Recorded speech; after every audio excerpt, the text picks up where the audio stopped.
Ang kwentong ito ay hango sa totoong buhay. Karanasan ito ni Perlan. Taong 1977, Konsolasyon, Cebu.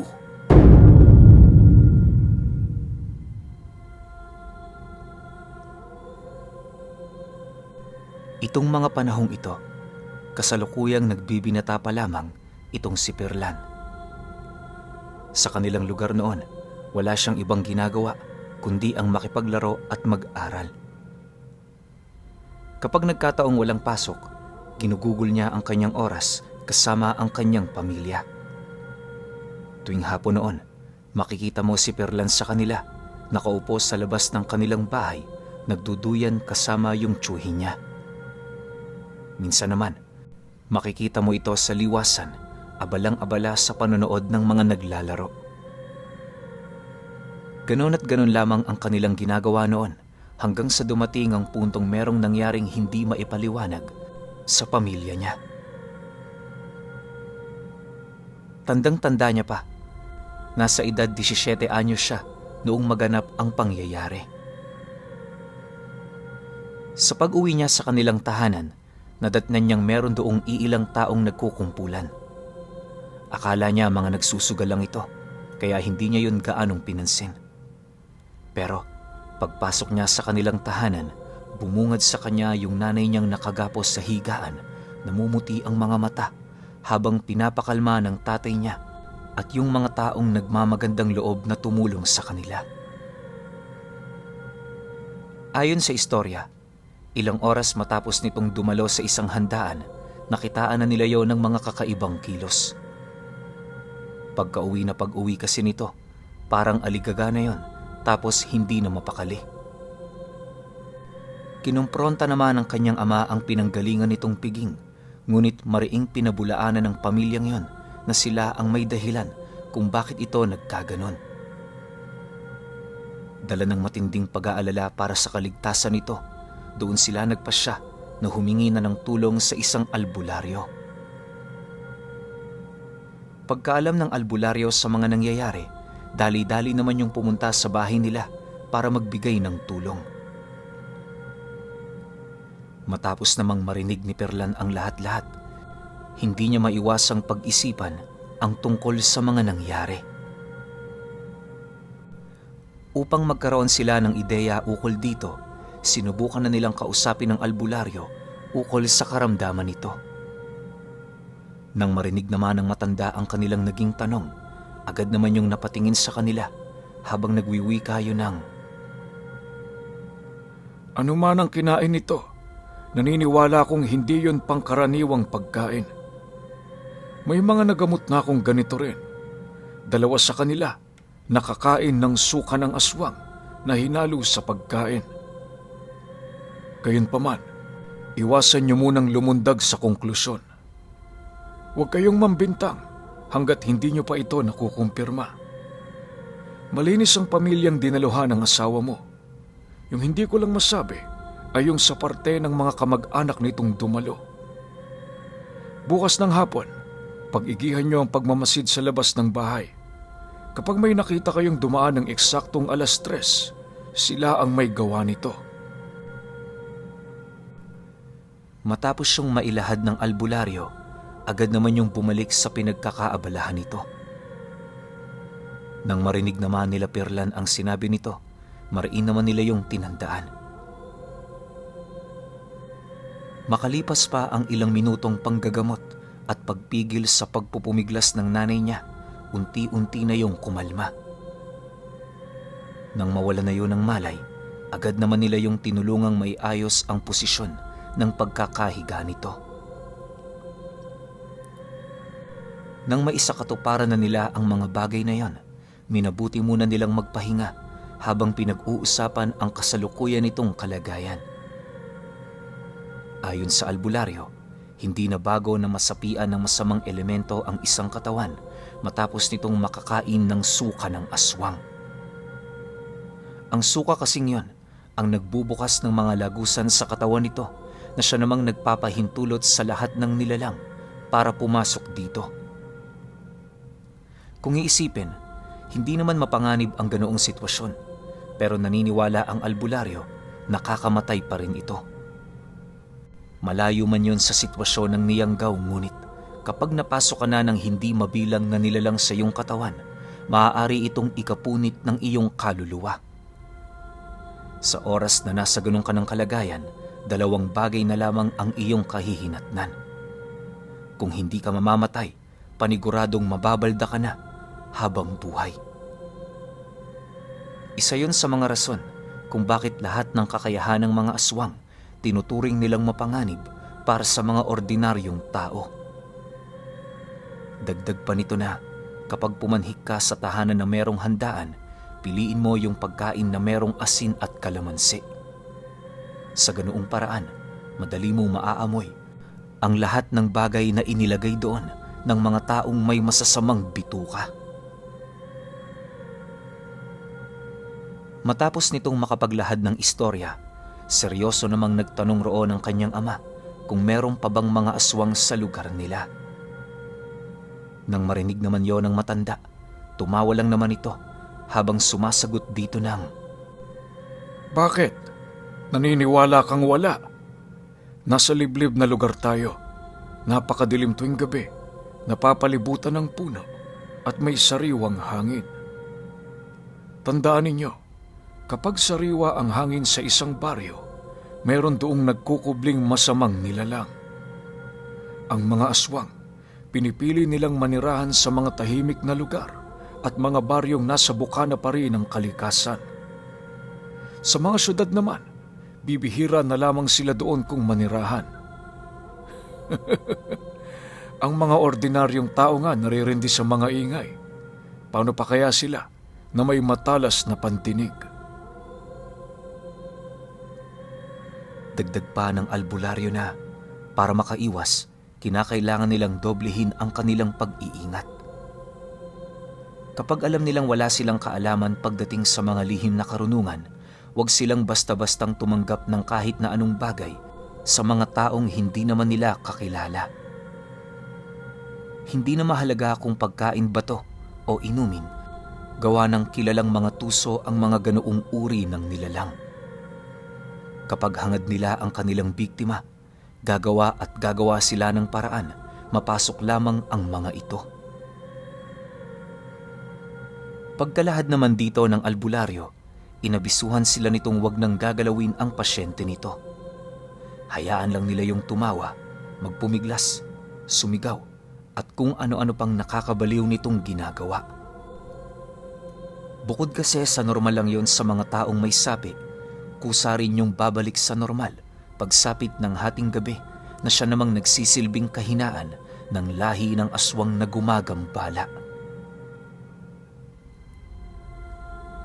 Lumipas pa ang ilang minutong pag-uusap, taimtim naman itong dinasala ng kanyang ina. Mula ulo hanggang paa, nag-ihip yon ng mga usal, tapos nagpaalam na yun sa kanila na uuwi na. Kinahapunan, bumalik ang albularyo upang isagawa ang mga ritual nitong magpapanatili sa kaligtasan ng nanay niya. Pagtungtong ng takip silim, minabuti naman nilang isarado ang silid nito para makapagbantay. Halos magdamagan sila noong walang tulog, masiguro lamang na walang aswang ang umaaligid sa kanilang tahanan. Sa pagsapit ng sumunod na araw, mas lalong naging abala ang albularyo sa paggamot dito. Habang pinagmamasdan niyo ni Perlan, napapansin naman niyang unti-unti nang bumubuti ang kalagayan nito. Natutuwa naman siya noon kahit papaano, gawa ng nakikita niyang may progreso ang ginagawa ng albularyo. Pagtungtong ng 3:00 ng hapon, bigla naman sila noong napatahimik matapos nilang marinig ang ama at mga tiyuhin niya na panayang pagmumura sa labas ng bahay nila. Dahil dito, agad namang lumabas si Perlan sa bahay nila at kasabay nito ang pagsilay niya sa 2 babaeng nakatayo sa ibayong parte ng daan. Nanlilisik ang mga mata nitong nakatitig sa kanilang tahanan habang nananatiling walang imik. Maya-maya pa, Nang hindi na makontrol ng kanyang ama ang nararamdaman nitong galit, agad naman yung kumuha ng sundang tapos nagmadaling tumungo sa kinaroroonan ng dalawang babae. Subalit, bago pa man nila marating ang kinaroroonan nito, nasipat na nila yung mabilis na kumaripas ng takbo sa talahiban tapos bigla na lamang naglaho. Matapos ang mga pangyayari, nagmamadaling bumalik ang tatay niya sa loob ng kanilang bahay para ipagsabi ang kanilang mga nakita sa albularyo. Ang buong akala kasi ng mga ito, gagaling ang kanyang asawa kung maitataboy na nila ang mga nilalang na yon. Pero ayon sa albularyo, mananatili ito sa ganoong estado hanggat hindi nito na ilalabas ang mga kakaiba nitong nakain. Dagdag pa nito na kahit sila, wala silang magagawa kundi ang maghintay. Nakadepende sa tiyan ng kanyang asawa kung hanggang kailan ito makakayang maitago ang pagkain yon. Inilahad din ito sa kanila, importanteng maitaboy ang mga nilalang sa kadahilanang doon na ito magpupumilit na yang gawin ang nanay ni Perlan. Pag-igihan niyo ang pagbabantay. Sa mga susunod na araw, gabi-gabi na yung magpaparamdam dito. Pero huwag kayong mag-alala. Tutulong ako sa inyo. Kayo ang magiging pananggalang ko habang ginagamot ko ang asawa mo. Wika ng albularyo sa tatay niya. Lumipas pa ang mga araw. Hindi nga ito nagkamali ukol sa mga bagay na sinabi nito sa kanila. 5:00 pa lamang noon, may mga nararamdaman na silang kakaiba sa paligid. Nakakaamoy na sila ng mga masasarap na pagkain, tapos bigla naman silang nakakalanghap ng mga hindi masikmurang amoy. Yung tipong pinaghalong nabubulok na hayop tapos lansa ng tuyong dugo. Ganon na ganon ang nalalanghap nila Perlan. May mga pagkakataon ngang tumatagal yun ng ilang minuto sa loob ng kanilang bahay kung saan patuloy naman ang pagwawala ng nanay niya habang ginagamot yon ng matanda. Sa puntong yon, hindi niya maipagkakailang nahihirapan na ang kanyang pamilya. Bukod kasi sa hindi na nila natutukan ang kanilang hanap buhay, pakiramdam niya wala nang katapusan ang kanilang pagbabantay.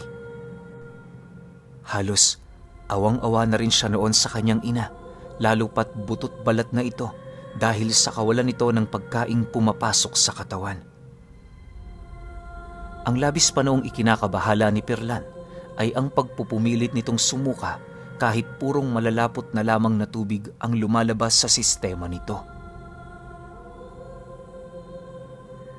Makalipas pa ang 7 araw, habang nagbabantay ang kanyang ama't mga tiyuhin, unti-unti naman nilang napapansin ang pagbigat ng hangin sa paligid. Pagkaraan pa ng ilang minutong pananahimik, doon na nila narinig ang animoy pagsisigawan sa labas ng bahay. Dahil dito, agad namang sumilip si Perlan kung saan doon niya nakita ang kanyang amang pilit na tinataga ang isang dambuhalang paniki.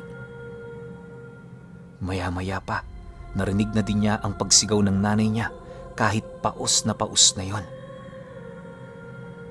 Pagbalik niya sa kinaroroonan nito, inabisuhan naman siya ng albularyo na huwag mag-alala at manatili lamang nakalmado. Dagdag pa nito na mas mainam na lumayo rin siya sa lugar na yon sa kadahilanang nararamdaman na nito ang nalalapit na pagsuka ng nanay niya. Pagkarinig naman ni Perlan sa sinabi ng matanda, dali-dali naman siyang bumalik sa sala para silipin ang kasalukuyang sitwasyon ng kanyang ama. Sa pagbaling niya ng kanyang paningin sa labas ng bahay nila, saksing buhay siya kung papaano mag-anyong tao ang 2 malaking paniki. Sa isang kisap mata, bumungad sa kanya ang 2 babaeng nakahubad, nanlilisik ang mga mata at nagsisitayuan ang mga buhok. Para din yung aso kung maglakad dahil sa mahaba nitong mga binti at braso. Habang pinaiikutan ng 2 aswang ang kanyang ama at mga tiyuhin, nanatili lang naman yung alerto sa kabila ng mga galos at pinsala nito sa katawan. Yung tiyuhin niyang malapit sa kanya, kitang-kita niya ang malalim nitong sugat sa may bandang bewang. Gayunpaman, kahit nakakaramdam na ito ng matinding panghihina, hindi pa rin yun nagdesisyong iwan ang kanyang mga kasama. Dahil sa ipinakita nitong katapangan, mas lalo pang humanga roon si Perlan.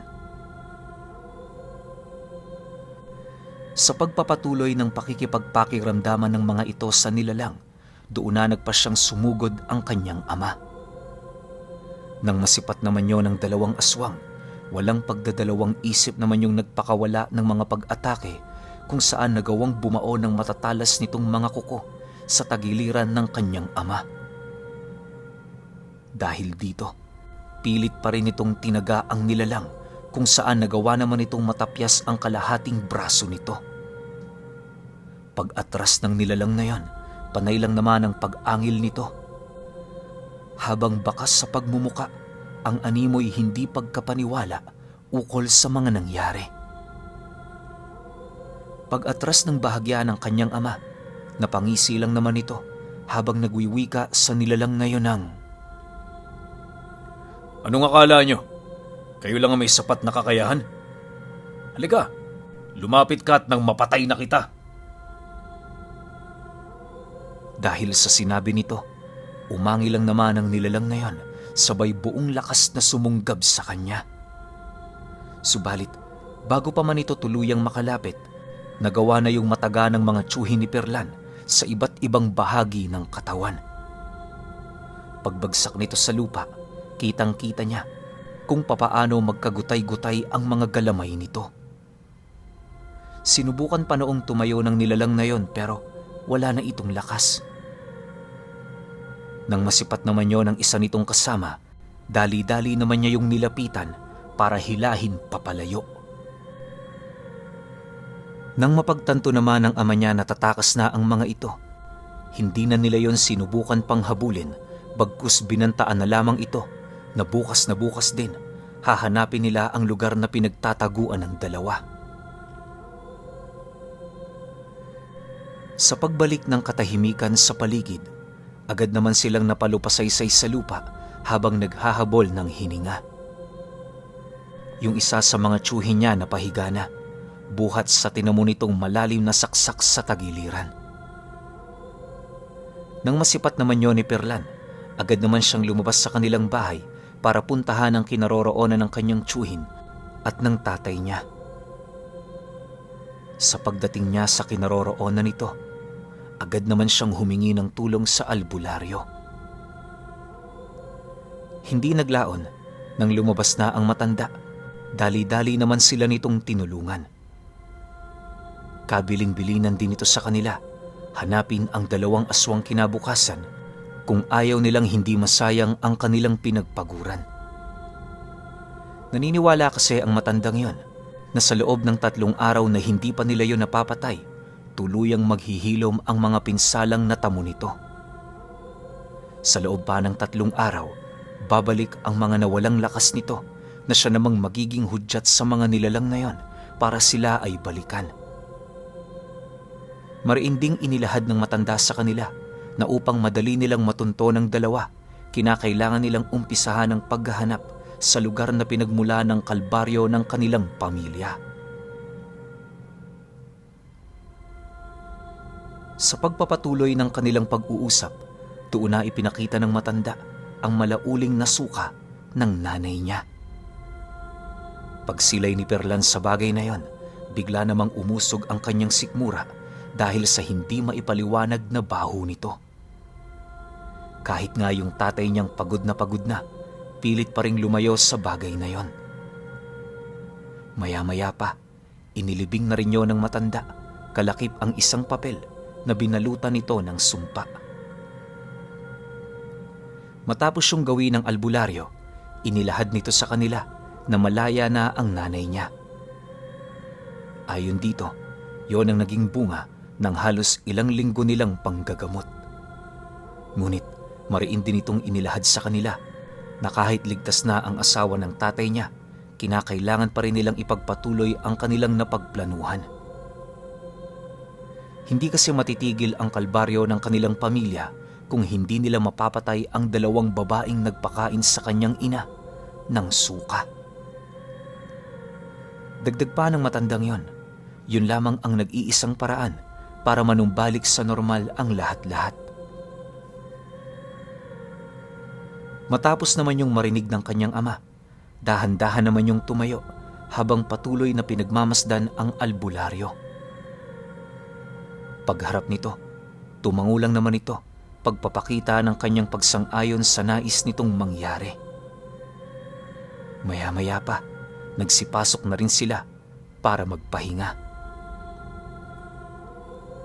Kinabukasan, hindi na sila nag-alangang magtanong sa bahay na huling pinuntahan ng nanay ni Perlan para kumuha ng impormasyon.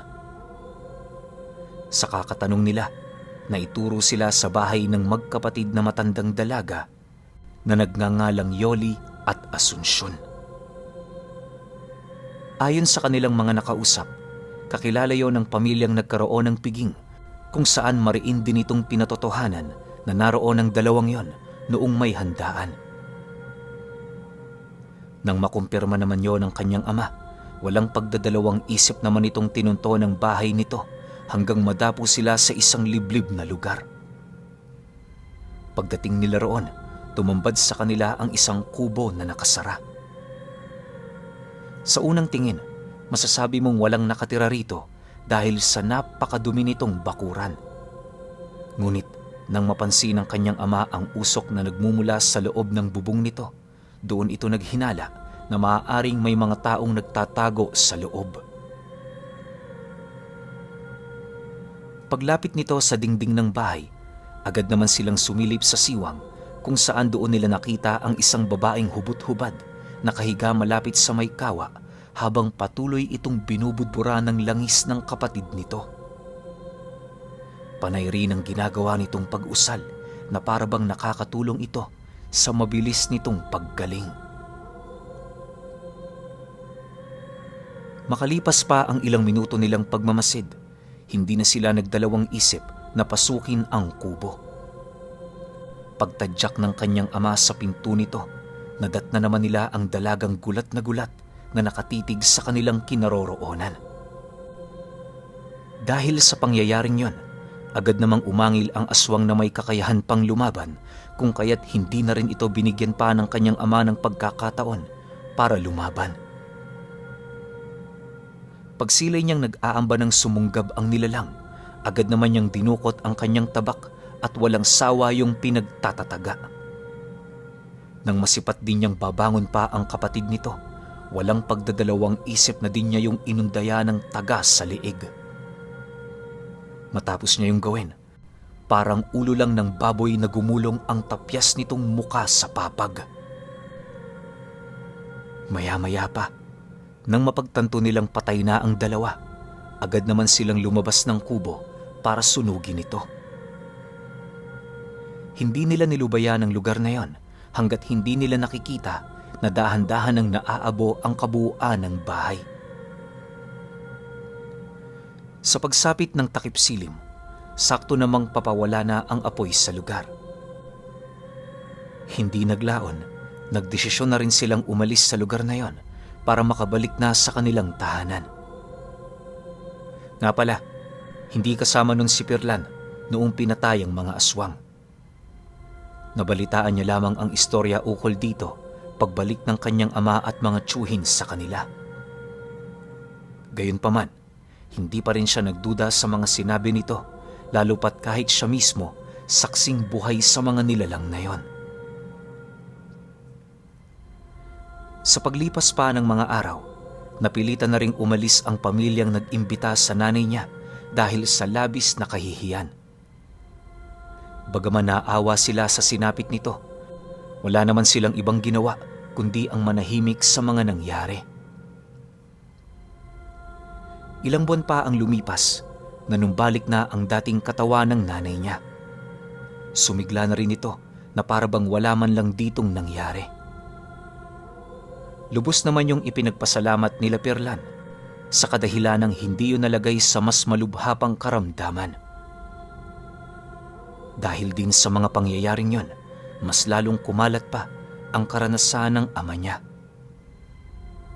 Ang iilan sa mga kwentong ibinabahagi ng mga nakakaalam, meron ng mga dagdag. Hindi naman yun pinansin nila Pirlan dahil ang mas mahalaga para sa kanila, alam nila ang katotohanan. Para makaiwas, hindi na nila pinahintulutan pa ang kanyang ina na dumalo sa kahit na anong uri ng handaan. Mas mainam na ito kesa naman muli nilang maranasan ang ganoong pangyayari. Awa naman ng Diyos, yun na ang naging huling kalbaryo ng kanilang pamilya. Pero alam niyo ba na magpahanggang sa ngayon, nanatili pa ring nasa memorya ni Pirlan ang minsang nangyari sa kanyang yumaong ina noong nakakain ito ng suka ng aswang na nanggaling sa magkapatid na sina Yoli at Asunsyon.